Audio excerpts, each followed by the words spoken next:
There once lived a brilliant scientist known for his sharp mind and tireless dedication. Every morning before heading to his research lab, he spent time in his garden, a quiet paradise just outside his home.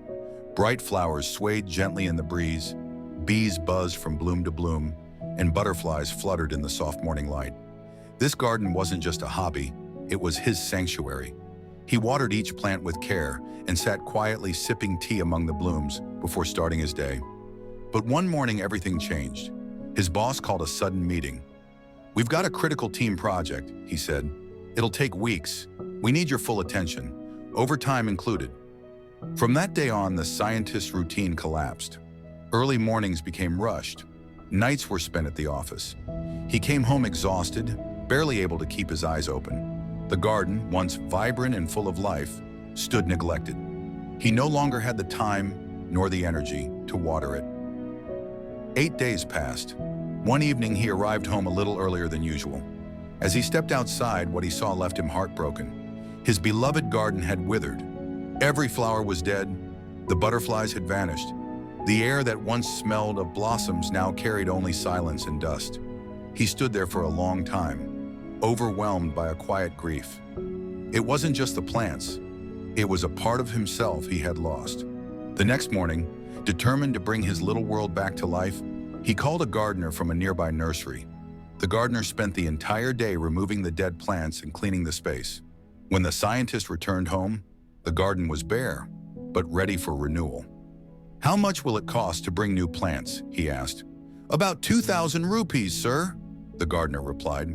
Without hesitation, the scientist handed him the money. "Get the best you can find."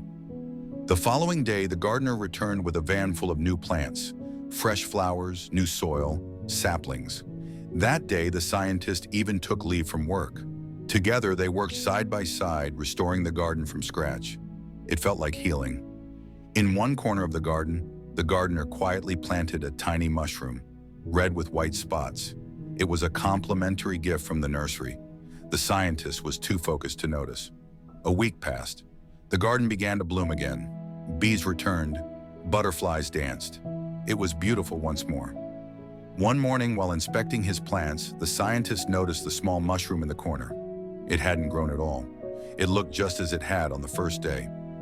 Curious, he called the gardener. "When did you plant this mushroom?"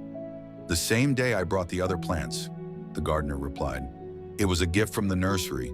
They said it could grow quite large." "Then why hasn't it grown?" the scientist asked. The gardener shrugged. "I've watered it just like everything else. It gets enough sunlight too. Maybe it's faulty. I'll remove it tomorrow." But the scientist paused.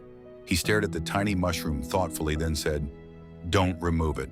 I want to try something." The next day, he handed the gardener 500 rupees. "Buy 5 more mushrooms, just like this one. Plant them around it." Confused, the gardener asked, "But why, sir?" "That one isn't growing. It's useless." "Just do it," the scientist said gently. That afternoon, 5 new mushrooms were planted in a circle around the small one. Nothing changed that day. But on the 3rd day, something unexpected happened. The tiny mushroom started to grow. By evening, it had reached half the size of the new ones. In 2 more days, it stood tall, strong, and thriving. The gardener was stunned. "This is impossible. I watered it for a week, nothing happened. But when we planted others around it, it suddenly came to life." "How?" The scientist smiled and knelt beside the mushroom. He looked up at the gardener and said, "Because we don't grow from water and sunlight alone. We grow from our surroundings." He stood and continued softly. This little one was alone, isolated. No matter how much care you gave it, it lacked the one thing that makes growth possible: connection. He looked over the garden, now alive with color and movement. "In life, we're no different," he said. "If we surround ourselves with negativity, criticism, or apathy, we shrink. But when we're among encouragement, kindness, and strength, we flourish." The gardener listened quietly. For him, this wasn't just about plants anymore. So if you feel stuck, if something in you has stopped growing, maybe it's not your fault. Maybe you just need to change your environment. Because even the smallest seed can become a forest if it grows in the right place.